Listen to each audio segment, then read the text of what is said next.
Hey, what's going on, everybody? It's your boy Angel R Talk, and you are listening to Not Just NYC Talking. The city of New York, Boricua from the Bronx. I got Paul Amadeus Lane with me today. My man. What up? What's up? What's up? What you up to, man? I'm here. Been working all day, editing. We did a nice event yesterday on Black Lives Matter. Nice panel. Looking forward to getting that up. Tell us who you are, what you do. Like, let everybody know. And mind you, you're usually on the other end of this because you're the one hosting the podcast. So today you're the guest. So you can relax. You don't have to think about questions. You can just chill and tell us about yourself, what you do, who's Paul? Man, I am the worst interviewee in the world, but I'll give it a shot, man. My name is Paul Amadeus Lane. I've been in the media game for about 20 years. I've worked for several radio stations here in Southern California. I cover tech, I cover entertainment, I cover gaming, cover accessibility issues and content, host a bunch of shows. One of them that Angel is the amazing engineer on for the United on Wheels podcast. Been a quadriplegic going on 27 years. I'm a gamer, I'm a foodie, I'm a Trekkie, I love Star Wars, so that's kind of like me in a nutshell. Pretty much a nerd. That's me. Sounds like that's a nerd. Me. Sounds like you're in the nerd crew with the rest of us. You know, hey, you see my nerd glasses, man. I got them over there too. I got nerd glasses too. So, yeah. Well, we're the cool people today. You know, we're the cool ones today. There was a time that we were not. We're the cool ones today. You know.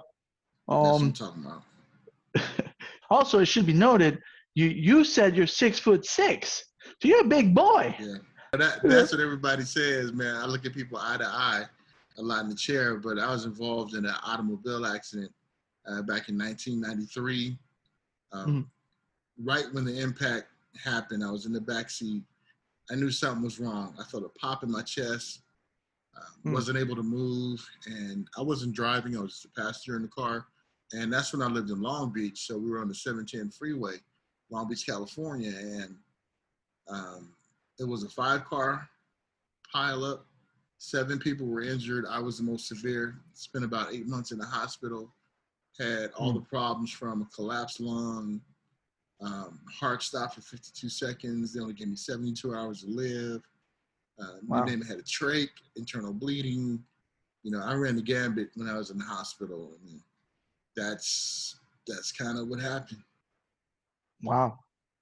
And here you are today, rocking and rolling several decades later. You know, that's something. Man, it's surreal. It's surreal, man, when I look back. It's 27 years, man, and it's like, man, you know, the struggle is real, but I'm glad that I didn't give up. You know, that's the moral of the story. It certainly gives you perspective. Like myself, now working with, you know, United Spinal and attending a lot of webinars and attending podcasts and events, I've been learning so much. And, you know, you really can, you learn to appreciate simple things, you know, that most people take for granted, that they just don't, you know. I had no idea, for instance, when somebody parks in an accessibility space, right? I just thought to myself, "Oh, this guy's was a jerk." You know, that's all I thought, right? But when you realize what it does to complicate your life, for instance, if you're driving your vehicle, and like I had no idea, you know, I just didn't know these things. And as I've been attending the webinars and the events and talking with different people, or a lot of the time, you know, I'm just recording the thing, so I'm hiding somewhere listening. I've been becoming exposed to these things. And one of my better performing blog posts was on this topic about parking spaces and why they matter, because I just think people don't know.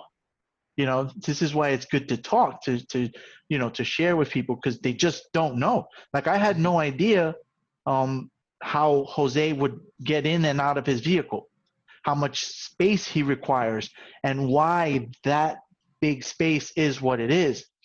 Just didn't know. So these are things that, again, people, you're Joe Schmo in the street who's parking in your spot, or thinking like, oh, it's nothing, man. They just don't know. So that's why it's good to educate them. No, I totally agree.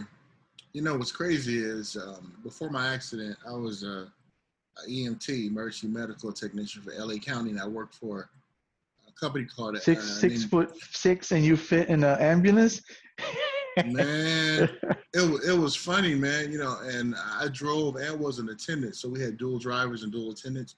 So whenever I would drive, man, I had that seat all the way back, and whenever I was an attendant, here's big giant getting off the ambulance and everything, and scaring everybody because I'm this big monster coming out. But I never was the type of cat who parked in a handicapped parking space. And it's weird how you got people that do that. They just have no moral compass and don't understand. And that's why today when I see that, it really kind of aggravates me. I have some acquaintances that I know. He's disabled, his wife is not, and they have a little organization called For the Love of Parking. And what they do is, if they see you parking in the spot, man, they'll put a sticker on your car and they'll have their webcam, and they're like, hi, you're famous now. I'm going to put you on social media. You're parked in it. So yeah, looking at what a person goes through, and I think, Angel, you touched on a very good thing. I think if we do that as humans, understand where people are coming from, I think you will see less Twitter beefs. You will see less just hatred out there in the world. But I think sometimes we have this kind of myopic view of life and think that life revolves around us, and then we can't see the forest for the trees, because of that. So I think you touched on a very good point about the handicap parking and how we can really, take that same kind of blueprint and apply that to other facets of life too. And I think the more we understand about people, the more we can, we'll have less of the drama that we see today. Yeah, and that applies across everything. Even right now, as on the streets you have people marching for equality. I mean, look at what happened to this gentleman right now. He just became a wheelchair user. Now he's going to be a wheelchair user for the rest of his life because some overzealous police officers. This is what people are marching about. Like, for instance, look at me. You look at my face. If I don't, si yo no te hablo en español, tú piensas que yo soy blanquito. You would never know that I'm from Puerto Rico. My grandmother is what in Latinos we call Afro-Latina. She looks like you, but she's from Puerto Rico. Boricua, right? Boricua, right? With the R, Boricua. Yeah, Boricua. So that's my grandma, right? And I look the way I look. So where I'm going with is that I walk the street recognizing that I have a degree of privilege. I know it. I experienced it. I experienced it when I was 15 years old, hanging out with gangbangers. The way I was treated compared to the way my friends who were dark-skinned Puerto Ricans were treated. And this is a point of contention for a lot of people. Like I have a lot of people tell me, I'm self-hating, that I hate white people and stuff. Absolutely not. Absolutely not the case. I just acknowledge that I myself have a degree of privilege, even though, people can tell I'm Latino or whatever. Even amongst the Latino ranks, right, there is the same type of racism applies. I was in Dominican Republic one time, and the girl didn't know I speak Spanish. And she was saying to one of her coworkers, let me go deal with this guy. We got to treat these blanquito means white person in Spanish.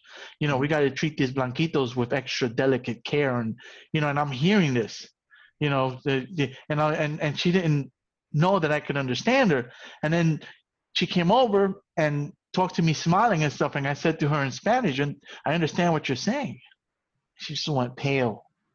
And we talked about it. I wasn't trying to cause her any trouble or anything, but if people were, and not to toot my own horn or whatever, but if people were just willing to accept something that I've accepted, that there is privilege in looking like this, in the way the world treats you. Again, it comes to that when we're talking about with like the handicap spots, just understanding, just knowing it. You're not, I think the fear is that by acknowledging it, you're giving up the power. Mm-hmm. You're giving up that privilege, so to speak, I think that's a fear people have. And what I found out too is they know it. They're just not going to admit to it because maybe belonging to a certain political party, maybe not to be ostracized by family and close friends. They know there's a privilege, and even like in the Black community, when I was growing up, if you was light, as we say, you was light skinned. If you was light skinned, Yeah. you got all the girls, you got all the opportunities. It wasn't until Wesley Snipes came out that us Chocolate Brothers start getting some love. But it just showed, and even in the disabled community, there's a hierarchy. You'd be amazed how some of us who have achieved a certain status of success being disabled, how some of us have this superiority complex against the rest of us. And that really just baffles me. How we all have the same struggles, but the prejudice still exists, even in different pockets of the population. And it just goes to show you, man. And we're talking about how people are protesting, things like that. And LeBron James said this recently, and it's true. We have to remember that law enforcement officers are human. Mm. They get into it with their wives, with their kids, and things like that. Not making excuses, but this is the point I'm trying to make. If you're having a bad day as a law enforcement officer, you sit your butt at home and you don't go out in the streets when you have people's lives in your hand. Because if you are going to allow that anger to put you in a situation where you might use excessive force, you got to sit this one out, Captain. And that's where other people in law enforcement have to step in and be like, and they can even apply this even in our medical field. If a doctor's having a bad day, he's a surgeon, his homie should be like, I'm sorry, you can't do this surgery today. Your mind's not right. That's what needs to happen, and I think if that were to happen, I think you may start to see a de-escalation of a lot of things. But the main thing that everyone has to admit is like somebody who has a drug problem. Admit there's a problem.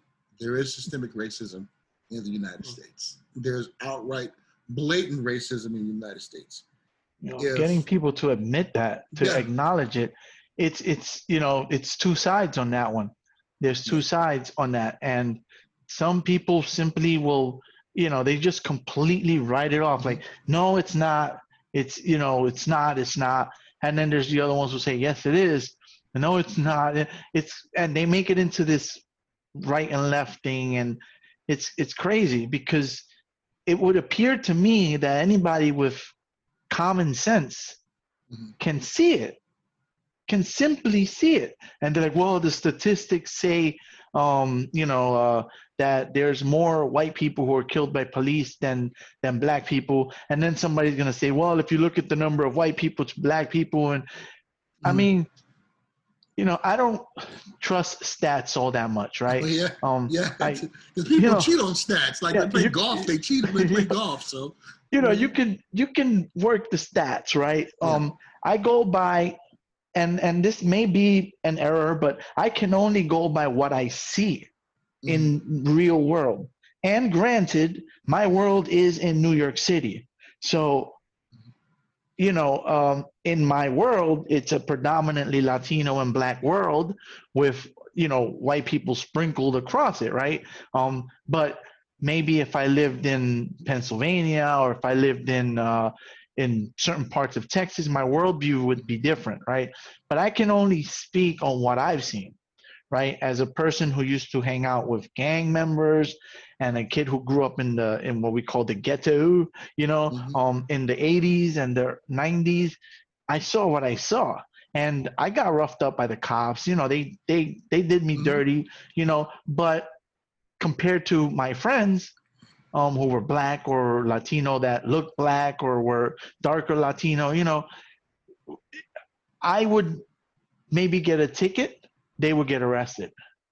You see the difference? Get the hell out of here. Get home, stupid kid. Here's a ticket. Whereas that guy, oh, you're going in. Just. I mean, these are the things I saw. So it's just, to me, I don't understand how a person can deny it. But I also am aware that maybe this person is in a town where there are no Black people, so they've never seen it.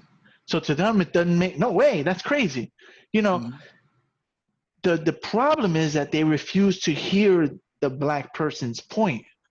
That the Black person is saying, "Hey, this is real," and they're based on their limited experience and worldview, they refuse to acknowledge that. That's the problem in the country, that for whatever reason, some people for more nefarious reasons will simply not acknowledge it, But I'm giving the person the benefit of the doubt that they live in a town where they never seen it. Okay, fair enough. But now I'm telling you this happens. Can we talk about it? Can you help me out? Nah, it doesn't happen. That's not true. No way, man. Trump. And this is the problem. People don't want to, it's wild. And Angel, here's like the thing too, where even if a person doesn't see it, we have all been created with something that if we don't use it correctly, it'll go away, and that's empathy.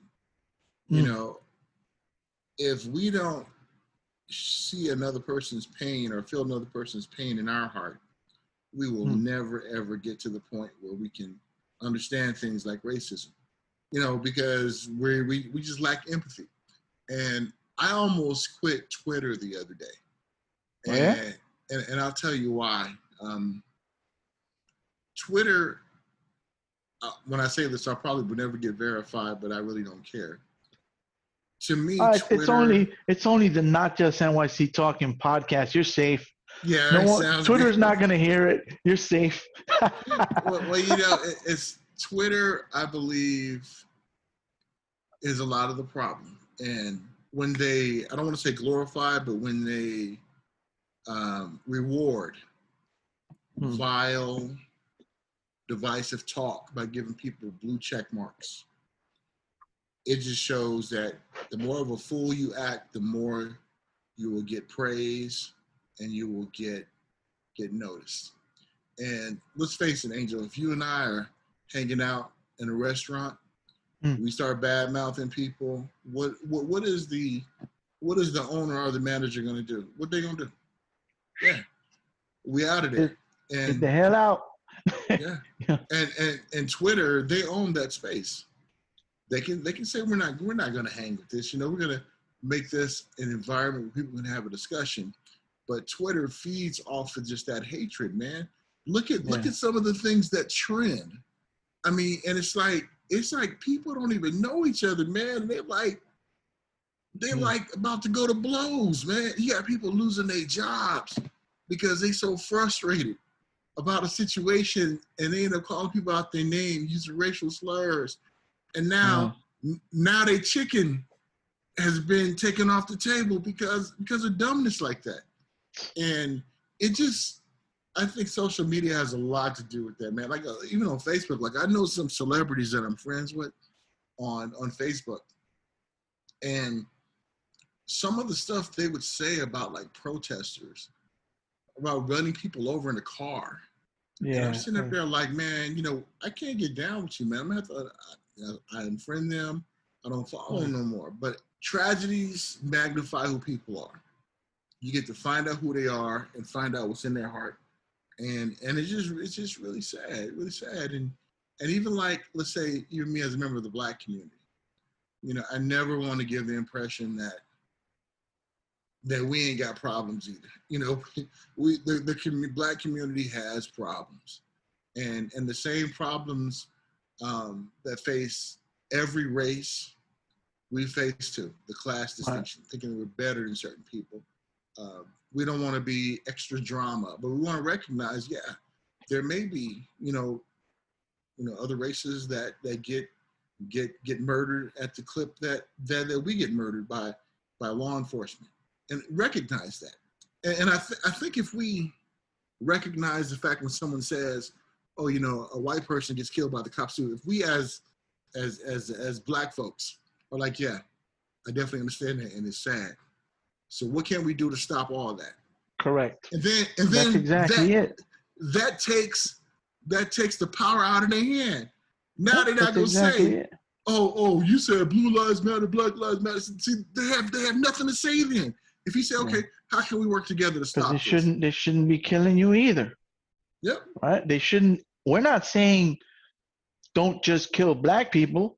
We're just saying don't kill anyone, including Black people who happen to, from at least my perspective and the perspective of many people across the world in the country, seem to be disproportionately killed, right? So and it's all about understanding what that means, like Black lives it's not matter. It's not like you're saying, oh no, they can kill white people. No one's saying that. We don't want that to happen at all. You know, we are saying we don't want it to happen. It's just disproportionately happening to this group of people, and nobody seems to stop it. So this is what leads to that. You know, yesterday they spoke about that. You know, how to explain Black Lives Matter. You know, the burning house and the house that's not burning. You know, I don't know if you ever saw that meme. You know, and you know the person's throwing water on the house that's not burning. What about my house? But this house is burning. So this is it's a perfect analogy of how to, you know.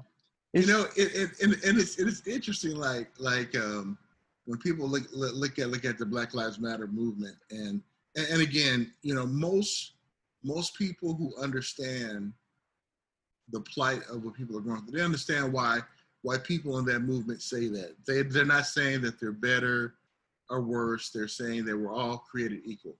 But sad to say, some has hijacked that. Even ones who are part of the Black Lives Matter music, under the Black Lives Matter movement, has hijacked that to do some nefarious things. So I just want to keep it 100, you know, with all this, just the facts. But then there are some, their majority are like, no, this is what we're saying. Just stop killing us, stop doing this. And here's the thing. I remember I was 13 years old, and my brother and I, we were on our way to the ministry, and we had our suits on and everything. So my brother was 21, I was like 13, 14. 6 cop cars got behind us, pulled us over, pulled us out at gunpoint, had us on the ground in our suits. And it just so happened that my mom was running late that day. And my mom pulled up and said, why you got my sons on the ground? All they can say was that my brother had a champagne-colored Toyota Celica.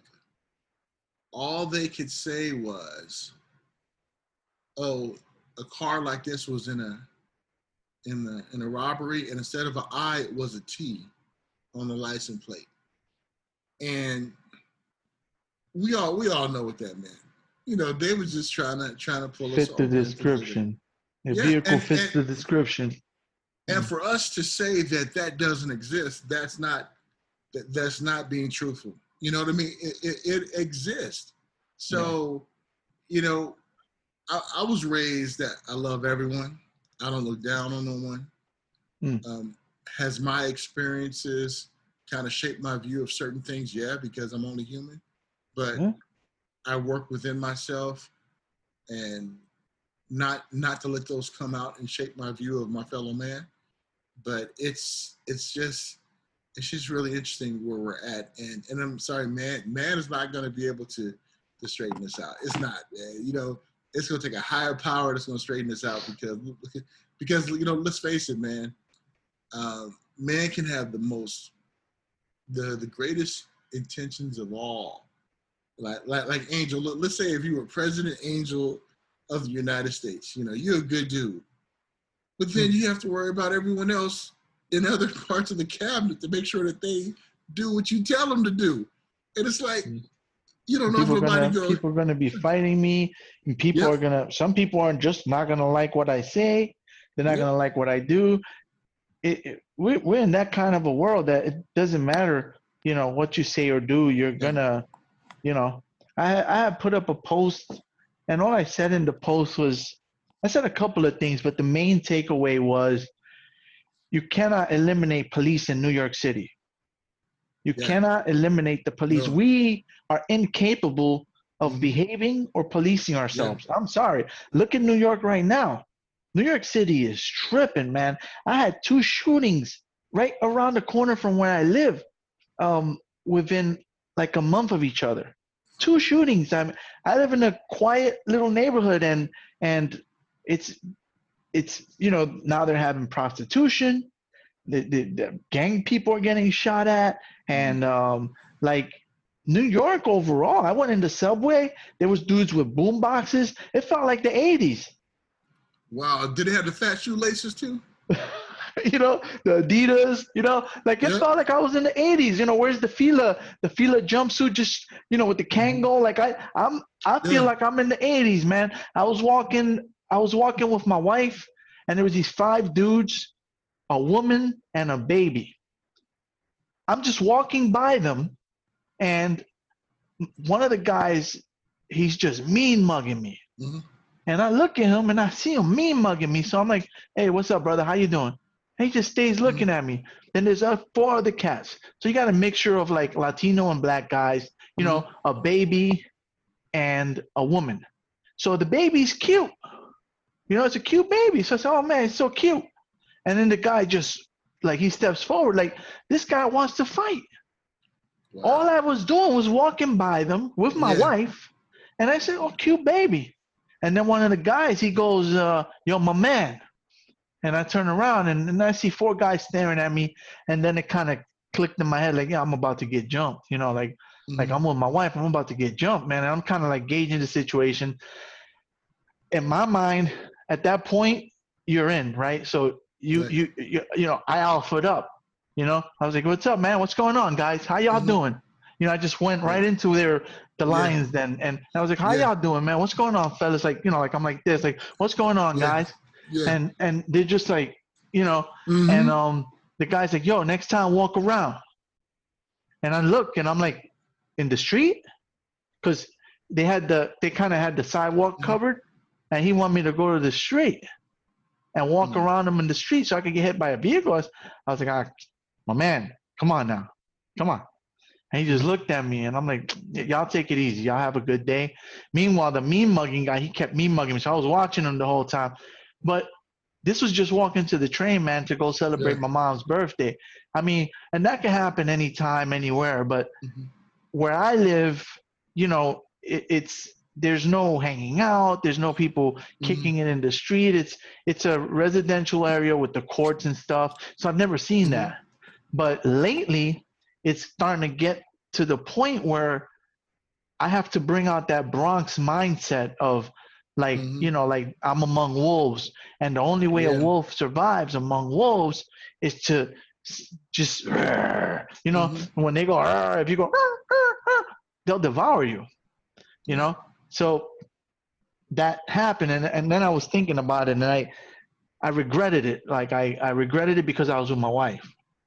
And I thought about it, and I was like, damn, I just inadvertently exposed her to danger that moment.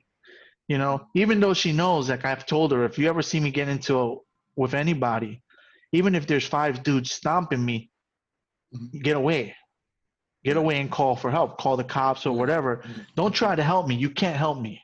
You know, you can't save me in that situation. The most you could do is scream and maybe you can't help me. Yeah. So get away, call for help. That's the best thing you can do. So I've told her that, and I've also told my son the same thing.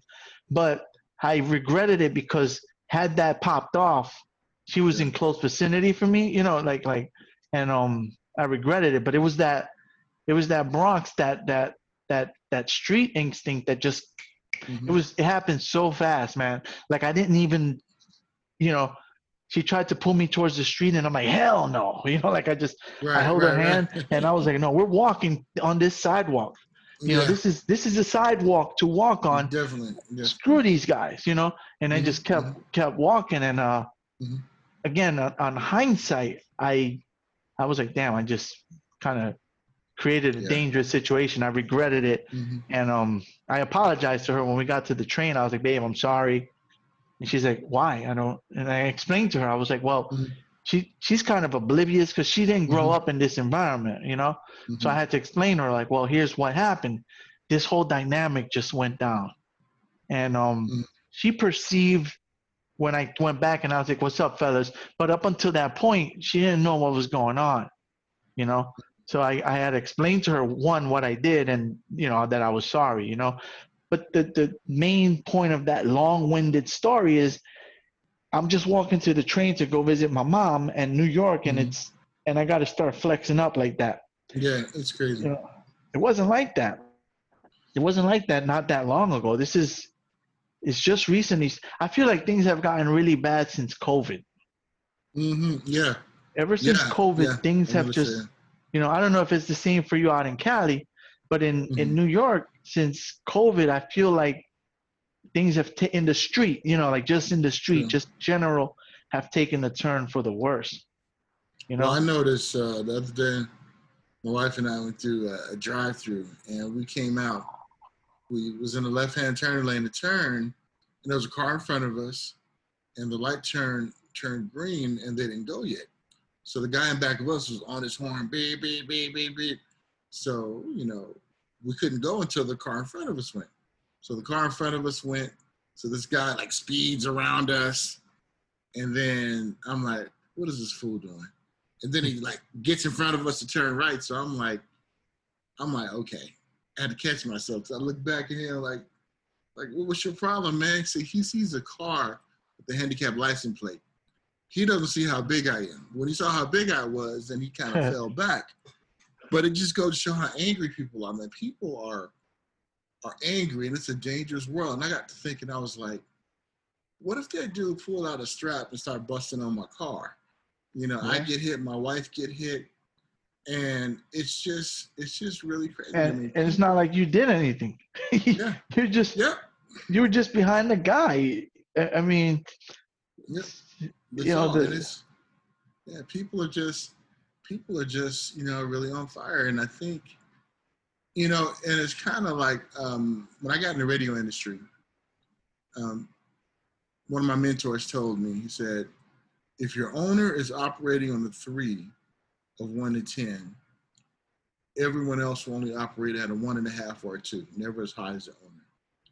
So the reason why I bring that up is when you look at people who are in positions of responsibility, when they don't have any morals, when they don't have any empathy, when they are bullying people, what's the masses going to do? They're going to follow that same personality, and we see that today. I mean, look at how many people just show a lack of empathy. With someone being shot, someone being beaten up, and they're laughing about it. So, yeah, he should have did that. It's crazy. It's mind blowing. The guy has his children in the car. He's just walking to his car, and people still find a way to say, "Well, he should have complied. He should have complied." It is unbelievable. And they never say, and they never mention that police officers are mandated by law not to have excessive force. No one says that. No one says, well, maybe they should have just tackled him. Because, and then you'll see like other videos of people who are practically running over police officers, and the police never pull out a sidearm. With a machete, coming at them with a machete, a knife, and nothing. and nothing. These mass murderers, shooting up churches, you know, And they go to doing Burger all. King, and they go to Burger King afterwards. It's crazy. How do people not see this? I first of all, I haven't really seen too many black mass murderers, right? Mhm. I don't see many of them. I've never seen one going to McDonald's. And I think there was it in California, the one dude who they killed like in a house or something. They trapped him, and it was Oh I don't yeah, remember the yeah, details. yeah. He was an ex Yeah, police officer. Yeah, it happened in Big Bear, man. Yeah, I forget his name, but but they trapped him in there, and wasn't that a black dude? yeah, and they set it on fire, set And the guess house on what? fire. He didn't go to McDonald's. What happened to him? Mhm. They killed him. Mhm. You know. But meanwhile, you got all these other guys, Dylan Roof and so on, Yep. chilling. You know. Yeah. And again, all that's being asked is acknowledge this. People can't Yeah. do it. That's all. You That's know. all. And no one is saying that people should get away with breaking the law. Okay, let's just say the gentleman who got shot in the back. Okay, let's say that he should have complied. Okay, arrest him, charge him. Don't be judge, jury, and executioner. Right. You know, that is the issue that people don't understand. Oh, but he was going. Far. He went to the car to get his gun though, so we had to shoot him because we didn't know he was about to grab his gun.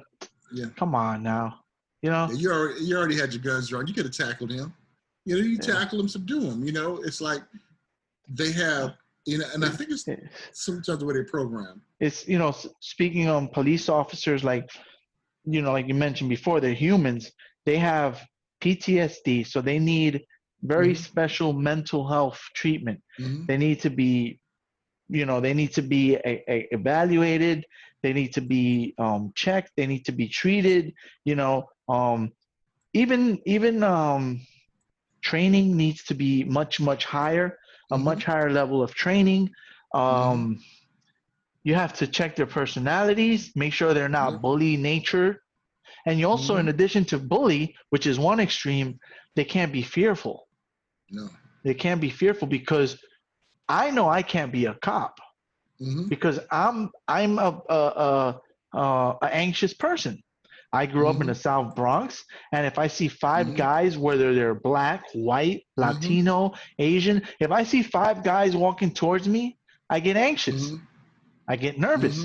If I have to walk into the projects, I get nervous because I know what happens. When I walk towards five guys, I had I don't know what they were. I think they were Vietnamese. Five dudes walking towards me, and they beat the crap out of me. They jumped me in the Bronx.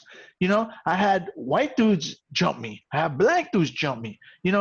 Somebody told me, Angel, you say Black Lives Matter, but would you still say that if a black person did something bad to you? Dude, I grew up in the South Bronx. I look white. I was getting the crap beat out of me all the time by black dudes. I was getting jumped all the time. I was getting jumped all the time by Latinos and Puerto Ricans. What left me alone? The Dominicans. Dominicans never bothered me. They're supposed to be the Puerto Rican mortal enemies. Dominican dudes never bothered me. Puerto Rican guys and black guys. And even so, I still say it because those individuals that beat my butt back then, those specific individuals, I don't like. I don't like them. They were violent to me. They were not good people. At least then. Maybe they've evolved and changed today. I don't know them anymore, right? But back then, those individuals were bad. But do I then label and judge an entire group of people because of the actions of this one guy who took my gold cap right out my mouth? Nasty dude. Nasty guy. He took it and put it right in his mouth. And my mom wasn't having it, so my mom made me go to every door of all the known guys who robbed me, including him. He came to the door wearing my grill, and she was like, "Is that one yours?" And I was like, "No, that's not it." Because what am I gonna do?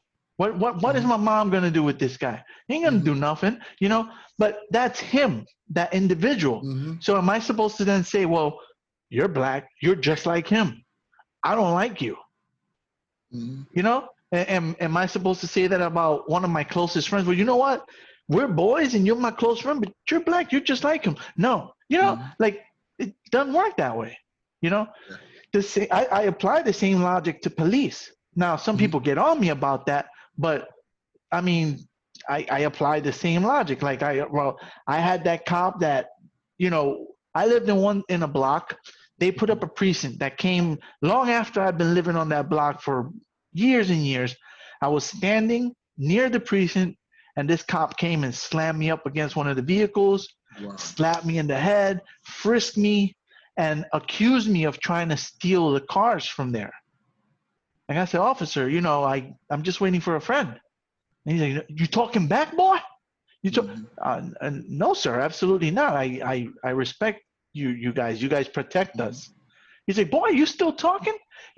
And I wasn't saying anything remotely bad. I was saying, no, you protect us. I was a kid at the time.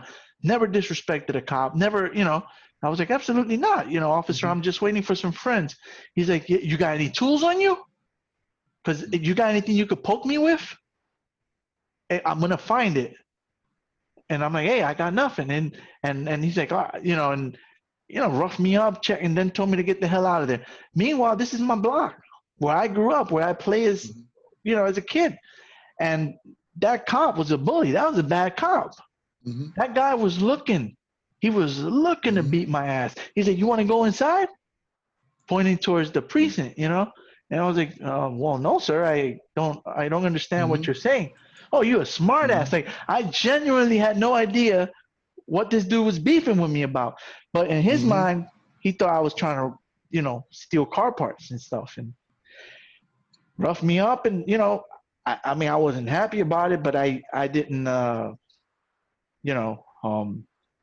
I don't hold it against all cops, but I think there's a systemic problem within the police departments and the organization.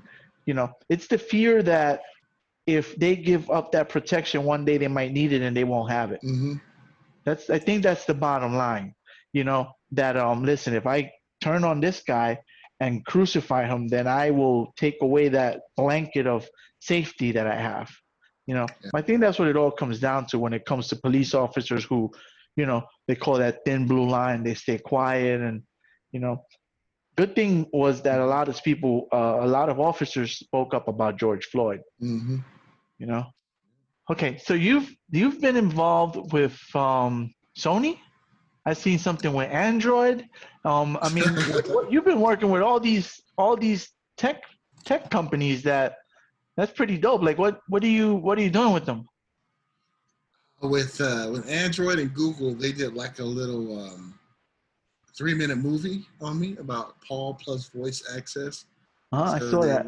They came out and it took about 3 days of shooting at my house and also at the Abilities Expo, and just me using voice access and everything. So that's what that was. It was pretty cool. And then with Sony PlayStation, worked with them on some accessibility issues on video games. So that's pretty cool because I'm a gamer myself. So I love that. And just, that's just it, bro. And there's some cool perks with that, right? Like you get to check out the games. You're actually helping them in I guess in the designing of the games, right? Because you're telling them what you can use, how they can.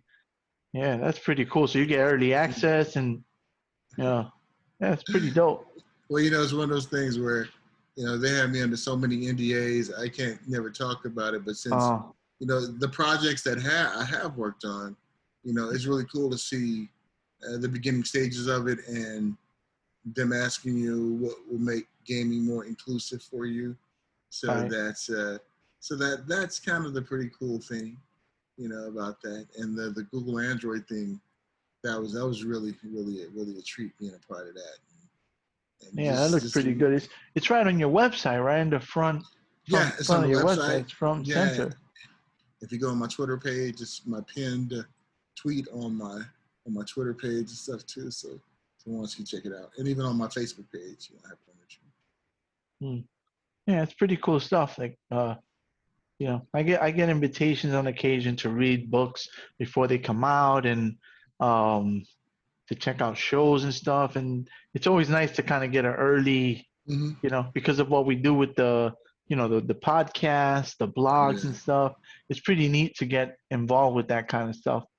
I used to do a lot of stuff with Yelp, um, but I stopped participating and contributing. That's actually why I created my own blog, because Yelp kept pulling my reviews.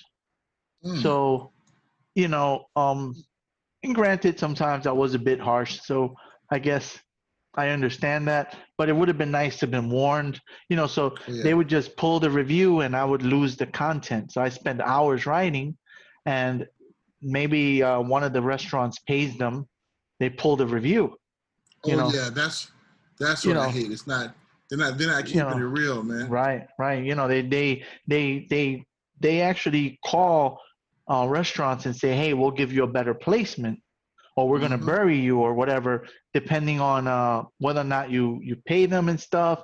So it bothered me that they were doing that, but it also bothered me that they kept pulling my writing, Mm-hmm. you know, which I you know, I take pride in my writing, and fortunately I kept backups of it. I had my data elsewhere, but I realized that why am I giving them content if Mm-hmm. they're censoring it, they're pulling it, they're playing favorites with restaurants who pay them.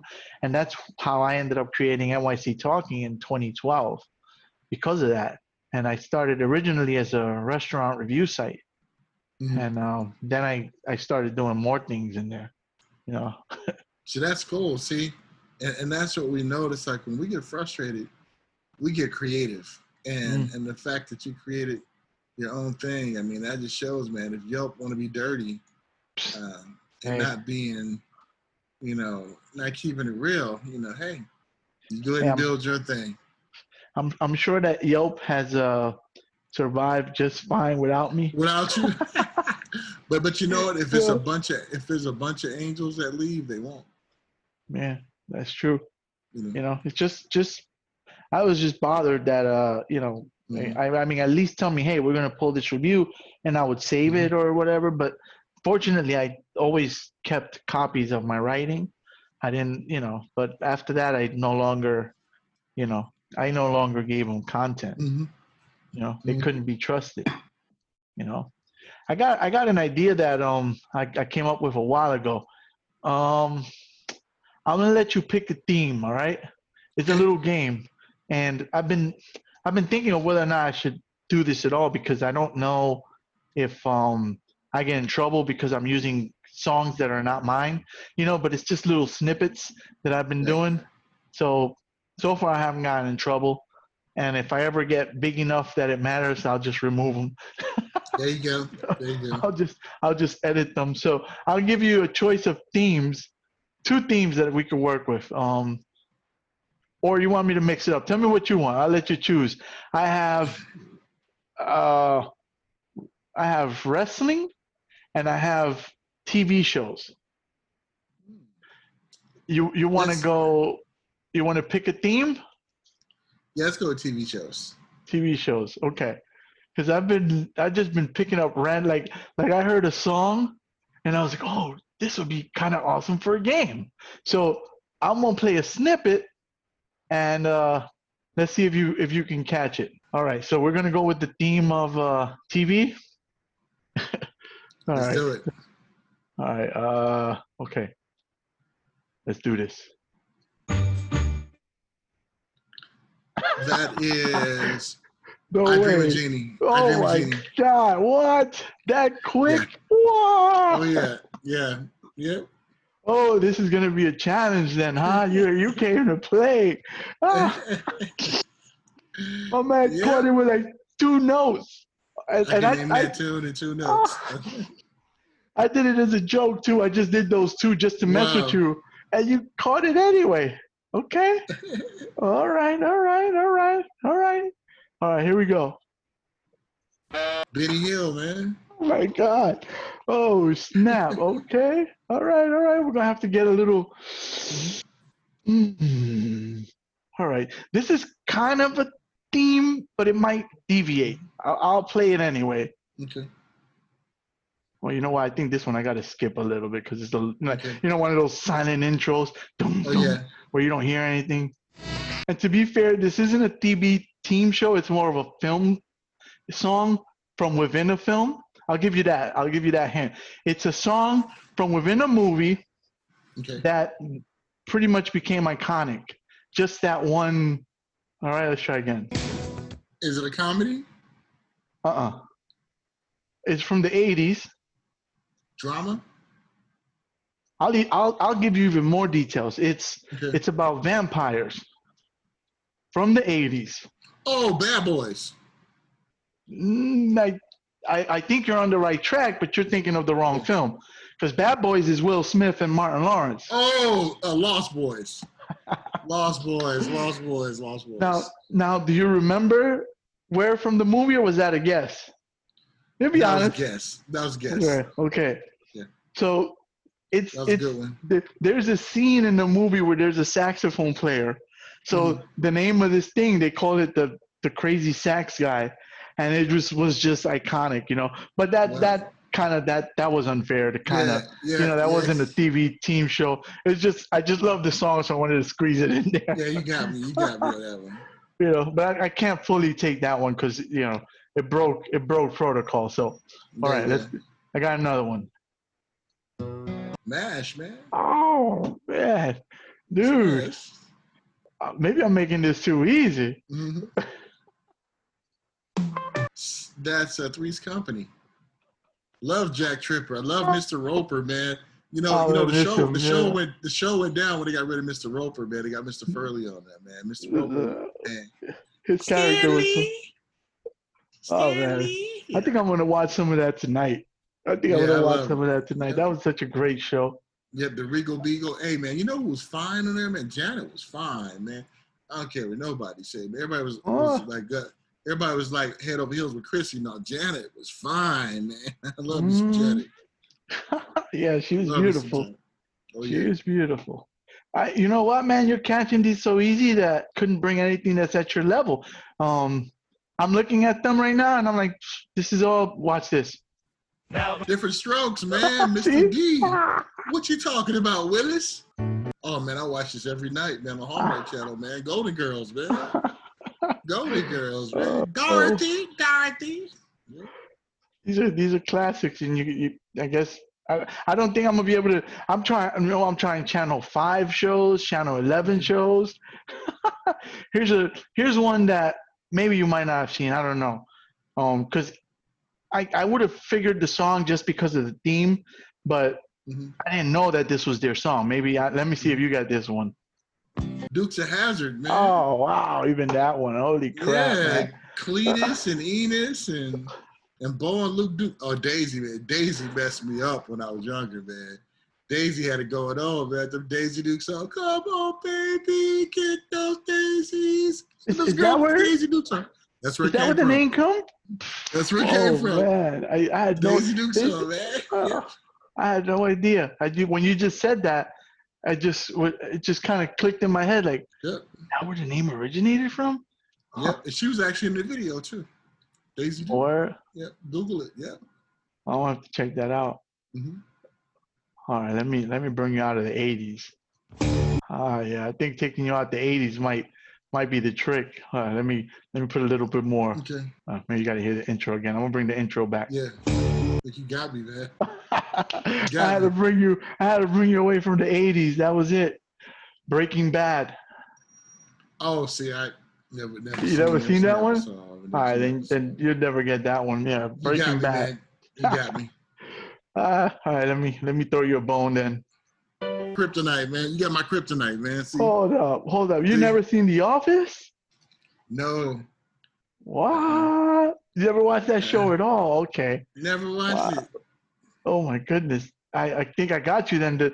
I'm going 90s. Down. I think this is where I'm gonna get you over here with these. Yep. How about this one? This one, I don't know. Got me. You never saw Game of Thrones? Nuh-uh. See, I never. Oh. See, it was funny, man. I didn't realize how much I didn't know theme music about 90s and the 2000s, man. That's crazy. Game of Thrones is it just finished like a couple years ago. I know it's like iconic, man, but never seen an episode, man. Oh man. That's All crazy. right. I might have you. All right, this one. Come on.